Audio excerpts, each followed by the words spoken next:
Muy buen día.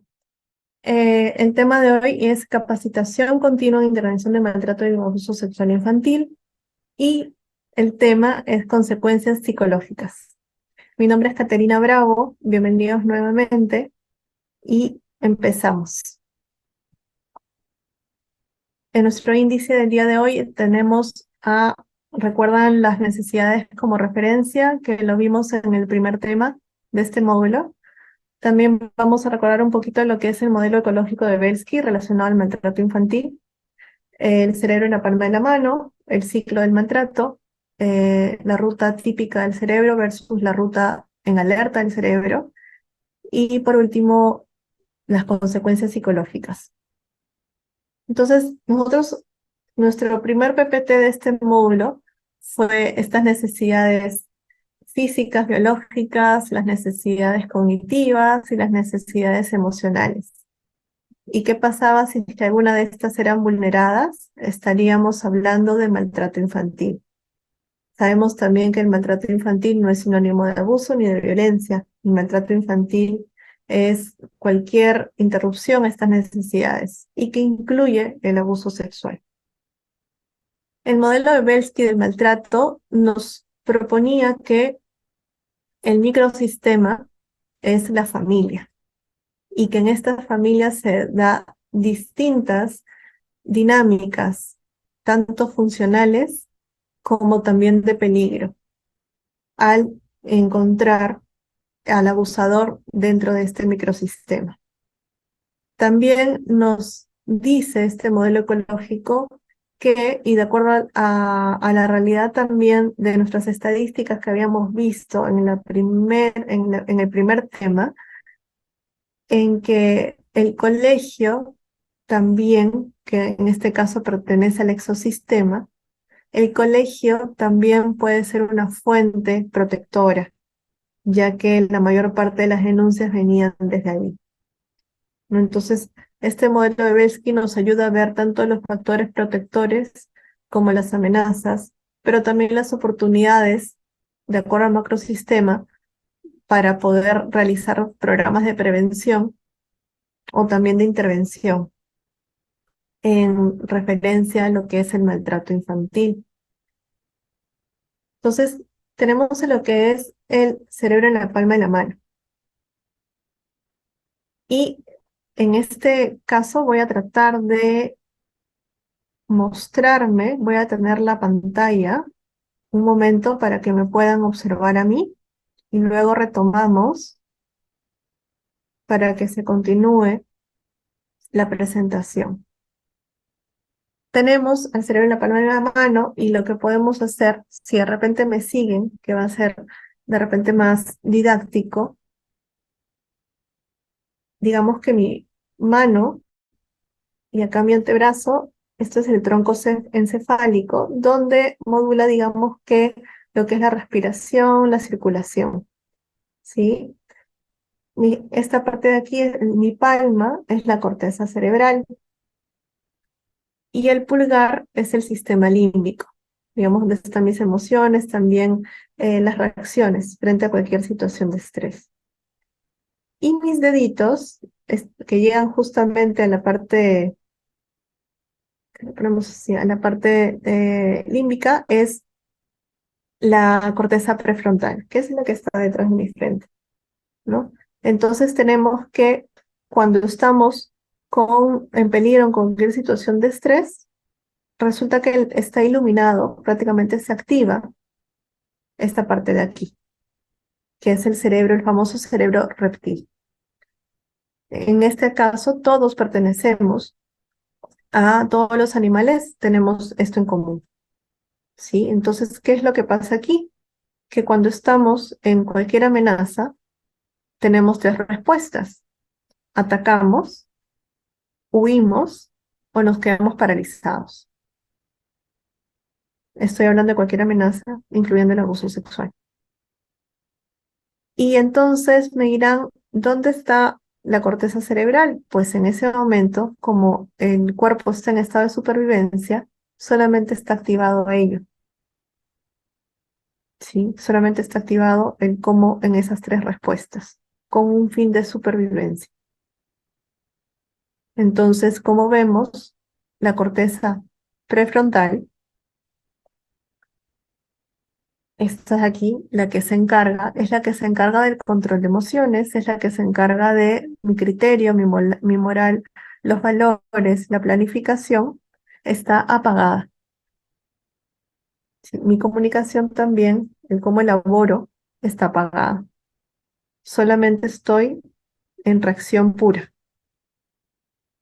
Si recordamos un poquito la pandemia, estamos, la mayor parte del tiempo estamos en alerta porque estamos solamente actuando, comprando de repente aseos como el alcohol, qué tipo de alcohol, ¿sí? Qué tipo de mascarilla es mejor, etcétera, etcétera. Estamos en estado de alerta. Entonces, cuando la corteza cerebral, digamos que regresa a como debería ser. Si es que es una situación de estrés en el momento, pues de repente si hablamos de situaciones cotidianas, después de un berrinche y después de que de repente mi mamá, mi papá me contengan en un tiempo adecuado, entonces me voy cerrando, por decirlo así.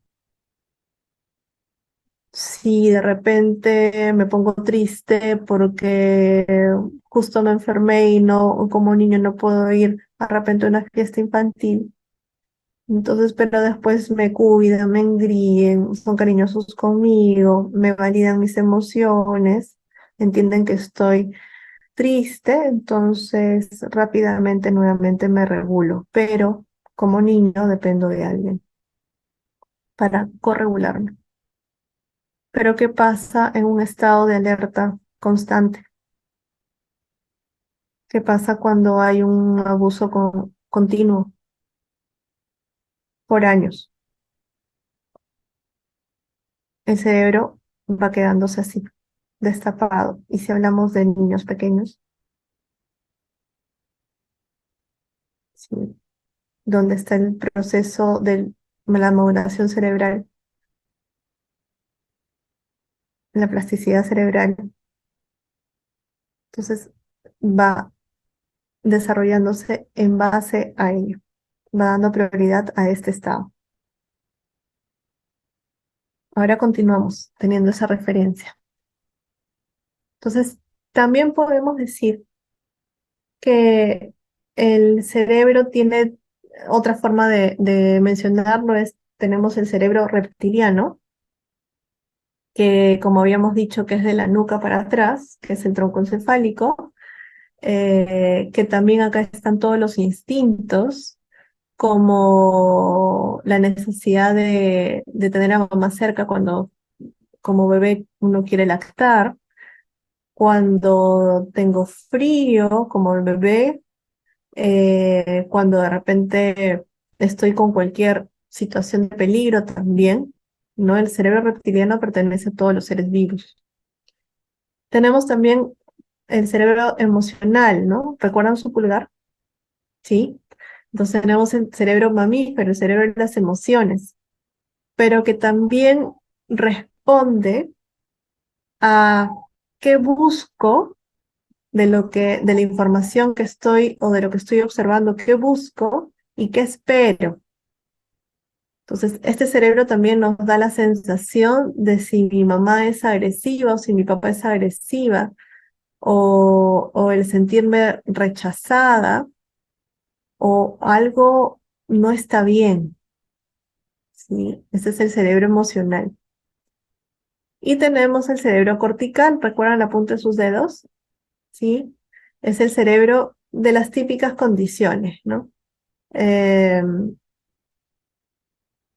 que podemos regular nuestras emociones, ¿sí? Hay valores, hay criterio, puedo programar situaciones, ¿sí? Puedo regularme, confío en el adulto para regularme, me dejo regular. Entonces, tenemos aquí a lo que es el ciclo del maltrato. Ahorita en un momento vamos a retomar con lo del cerebro, el cerebro en la palma de la mano, pero tenemos aquí un ciclo que de repente lo mencioné un poquitito cuando estuvimos con, por decirlo así, con el término destapado, ¿no? Con solamente mostrando mi pulgar. Entonces, habíamos dicho que cuando se presenta también alguna necesidad, pues el adulto me la satisface, entonces yo me regulo, ¿sí? Y confío en el mundo. Pero ¿qué pasa cuando esta necesidad eh, no está satisfecha? Yo expreso mis emociones, ya sea con llantos, con gritos, siendo insistente, demostrando en conductas, ¿sí? Pero ¿qué pasa si mi cuidador no tengo ninguna respuesta? O de repente encima me pegan, o es negligente conmigo, o abandónico, o a veces está, a veces no. Y entonces mi respuesta va a ser en ese momento o de ataque, me vuelvo pues con conductas disruptivas, o de huida, en niños huida evitativo, o en casos típicos, ¿no? Esta reacción es caso típico de abuso sexual, me quedo en congelamiento. Entonces, este es el ciclo del maltrato.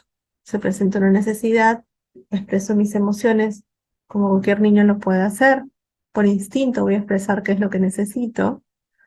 Por instinto el ser humano necesita a otro ser humano para su supervivencia. Entonces, lo instintivo es buscar al adulto, pero este adulto tiene una respuesta negativa conmigo.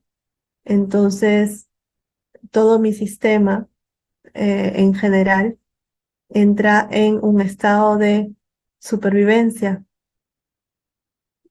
y respondo tal cual, con un ataque, con una huida, con un estado de congelamiento.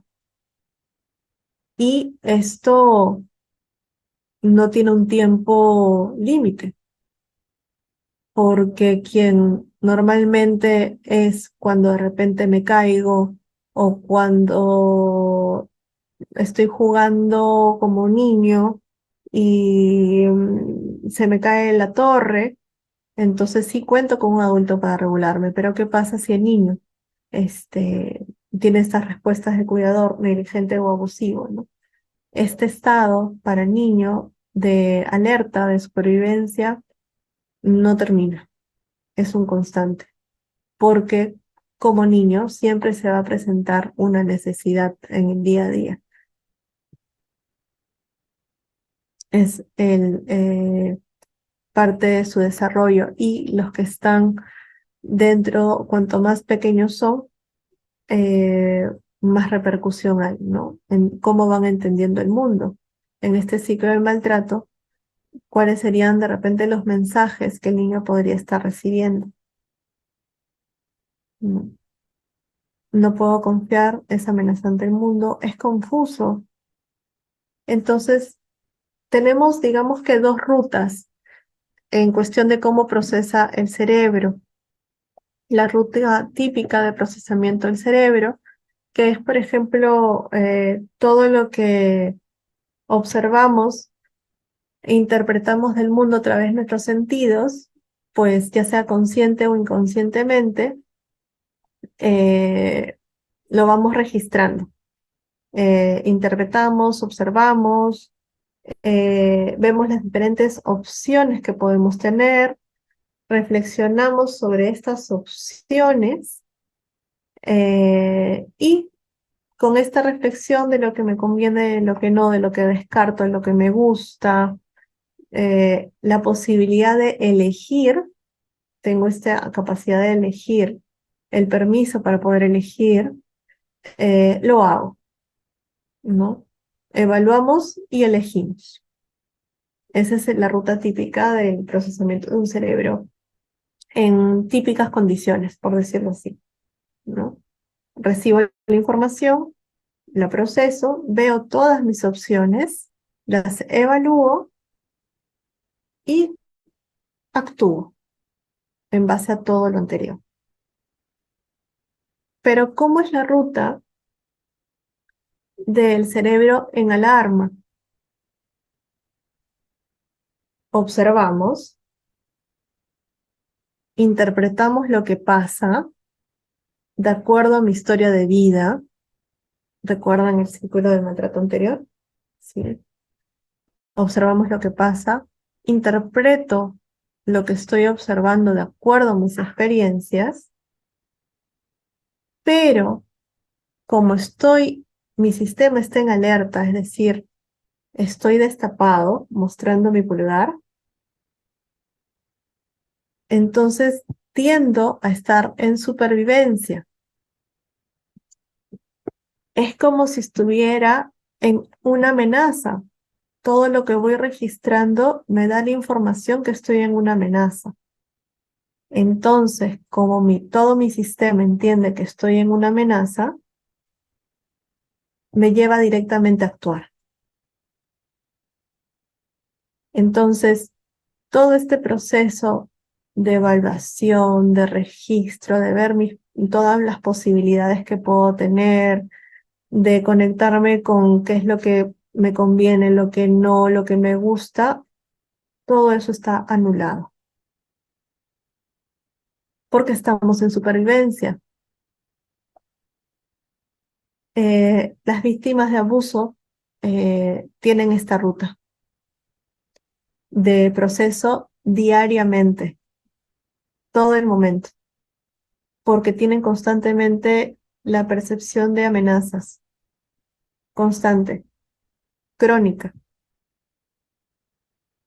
Entonces, mi cerebro me va a dar el mensaje que lo importante es sobrevivir y no enfocarme en lo cotidiano, porque estoy en modo, recibo amenazas y estoy en modo de supervivencia, entonces lo importante es sobrevivir, por ende, voy a descartar otras cosas que de repente pueden registrar mis amigos o mis compañeros, como enfocarme en lo cotidiano, como en mis clases, como también en salir con mis amigos, como también de disfrutar qué talleres puedo estar. Esto pasa a segundo plano porque tengo que sobrevivir. Mis metas sociales quedan en segundo plano. Mis metas a futuro quedan en segundo plano. Entonces, cuando estoy de adolescente, me ha pasado un abuso sexual, cuarto, quinto, secundaria, no voy a responder qué cosa quiero estudiar. No puedo responder qué cosa quiero estudiar. Si me preguntan qué es lo que quiere ese próximo año, no estoy en capacidad para poder eh, programarme, porque con las justas voy a tener las ganas y voy a ver si tengo las ganas de poder cenar. Sí, entonces es importante que podamos saber que va más allá de la voluntad del adolescente o del niño de estar bien. Ya es una cuestión del propio sistema del cuerpo que ha estado madurando de acuerdo y se ha estado formando de acuerdo a un estado de alerta. Van der Kolk en el 2000 nos refiere: la traumatización en edades tempranas ocasiona un gran impacto en tres vías de desarrollo: maduración de algunas estructuras cerebrales, recuerdan el cerebro en la palma de la mano, ¿sí? Está más iluminado, por decirlo así, el cerebro reptil. Desarrollo de respuestas fisiológicas y neuroendocrinológicas. Si estamos en estado de alerta, mi cortisol va a estar elevado.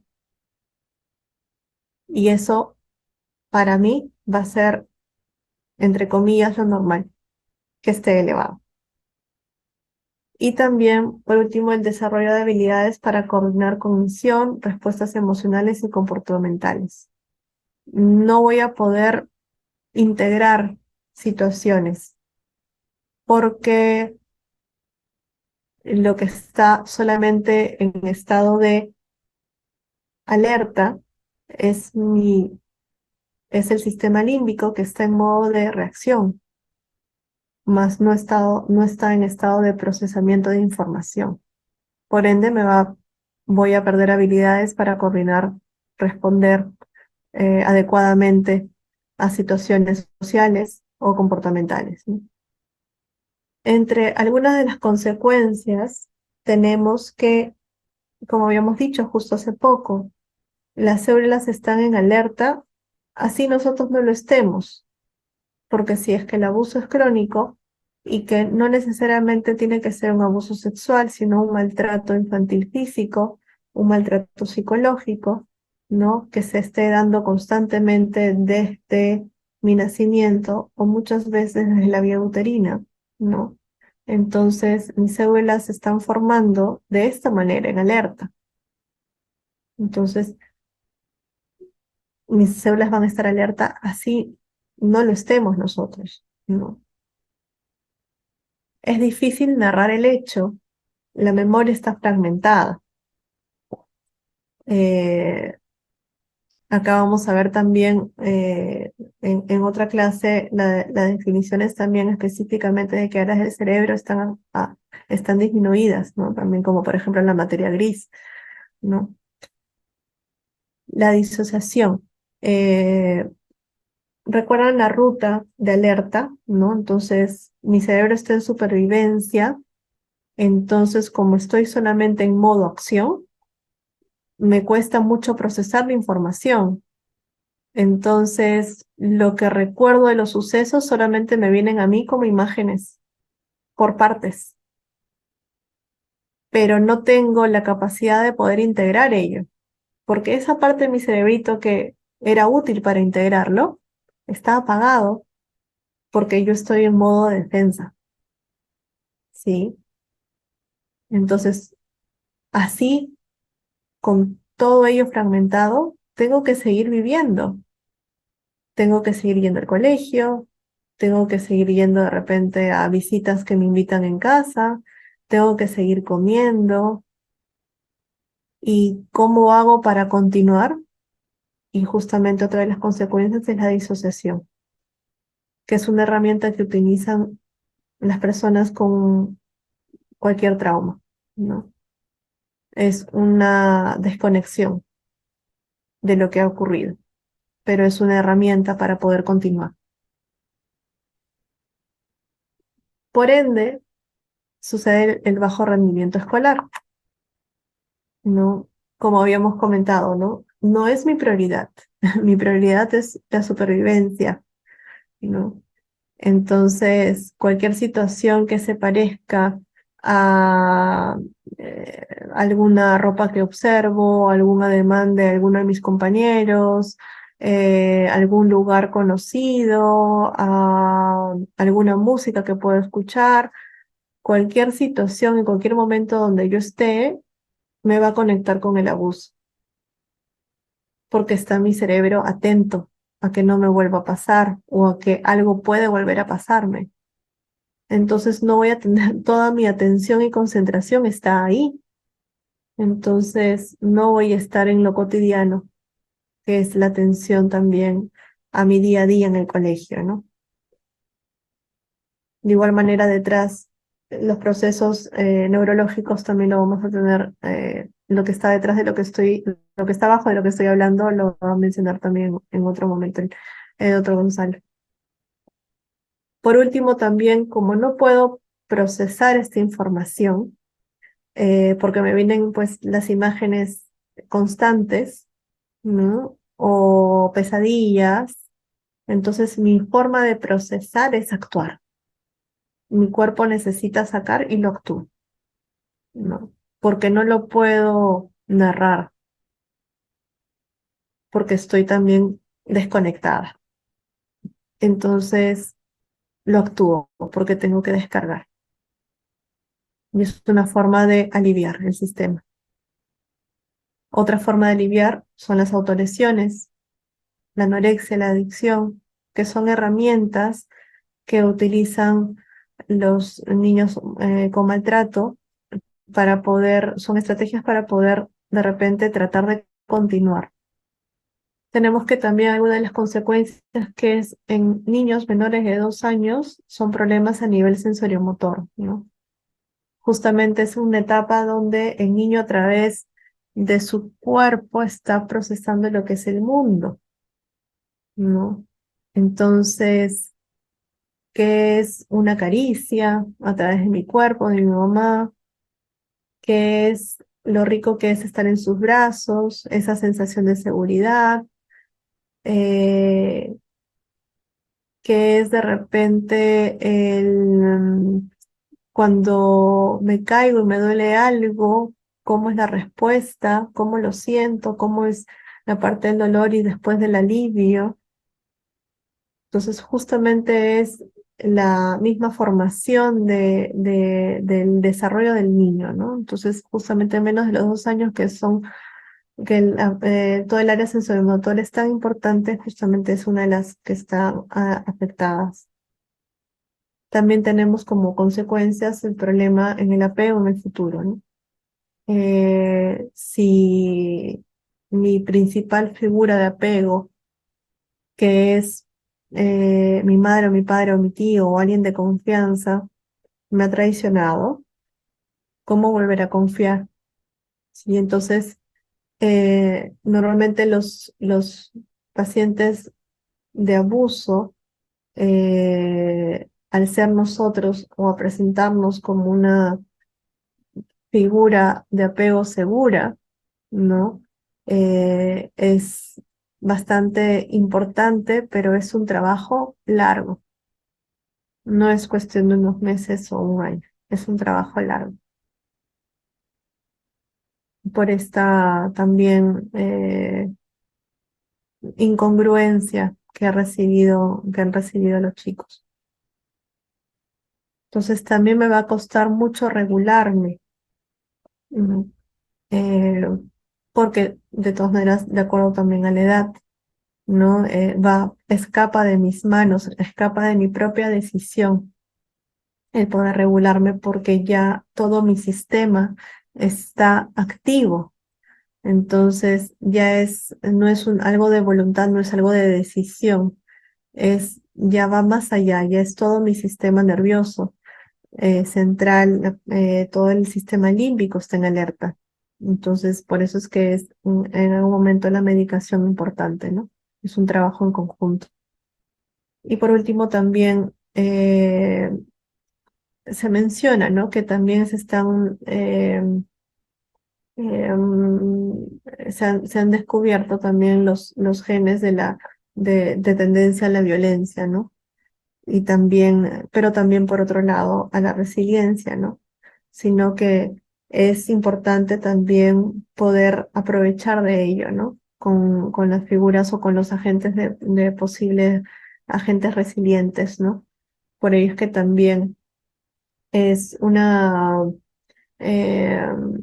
problema transgeneracional, ¿no? Ley en 2020 también nos menciona otras consecuencias comunes en maltrato infantil. Ya habíamos comentado deficiencia a nivel cognitivo y por ende escolar, ansiedad, depresión, o los ataques de pánico, ¿no? Que es esa sensación de no poder tener una respuesta en el momento, ¿no? Es de no saber qué hago ni dónde voy, que se conecta justamente a la situación de abuso, ¿no?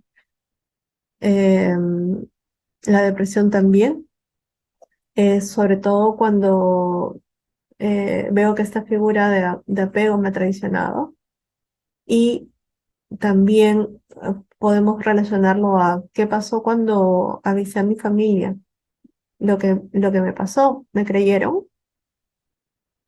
Entonces, a veces el cómo reacciona la familia también influye mucho en lo que puede ser un trauma. El estrés postraumático también está como una de las consecuencias. La delincuencia también es parte de las consecuencias. Si las figuras de autoridad y de límites y de confianza me han traicionado, ya no creo en nadie. y es también parte de no trabajar esta rabia contenida, ¿no? Esta respuesta de ataque, ¿no? Que también es una constante, ¿no? Y si hablamos de transgeneracional, entonces es bastante difícil el poder abordarlos, ¿no? Deficiencia en la salud física también. Eh, hay experiencias adversas que suceden en la familia, ¿no? En las personas. Hay una investigación sobre un cuestionario sobre experiencias adversas. Cuanto mayor experiencias adversas uno tiene, mayor probabilidad de tener alguna enfermedad física, ¿no?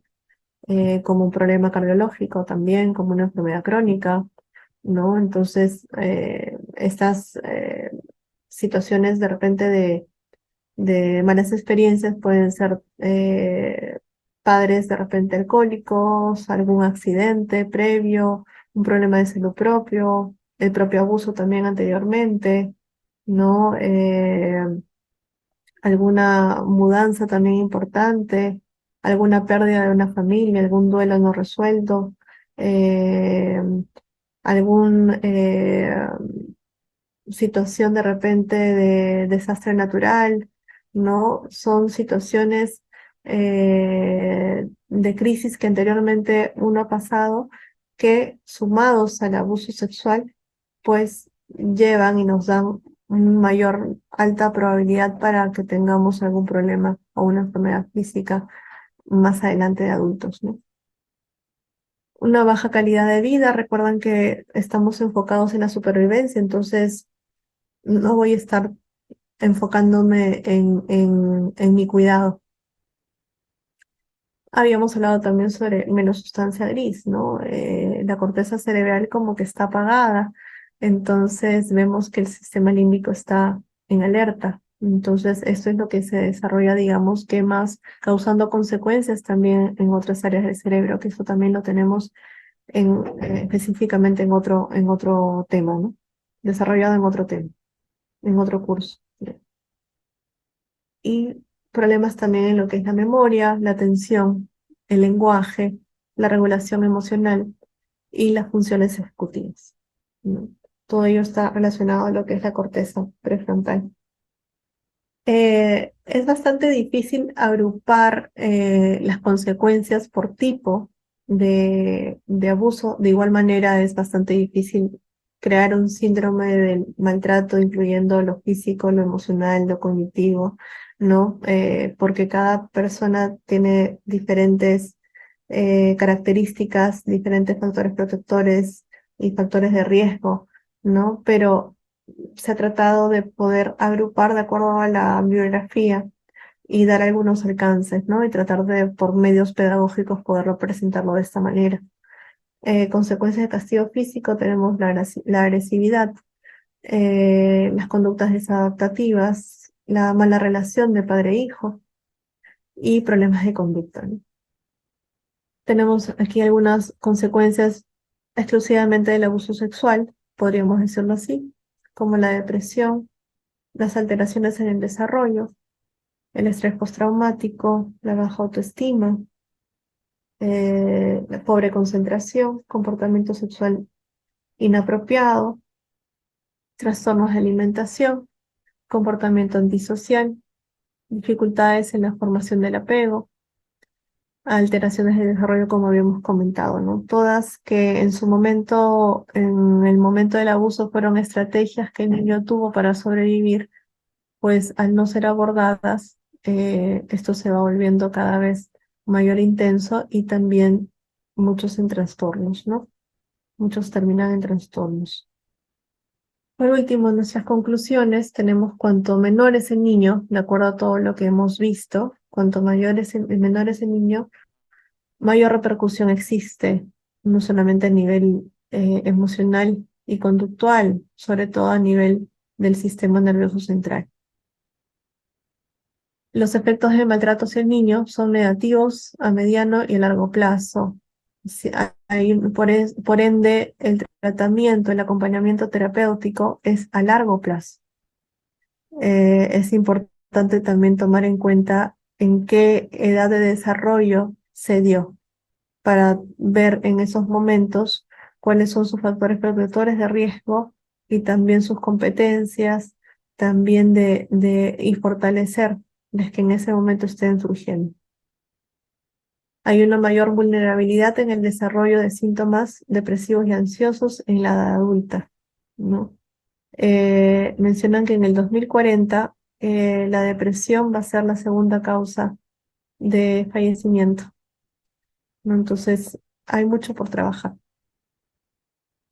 Muy bien. Muchas gracias por su atención.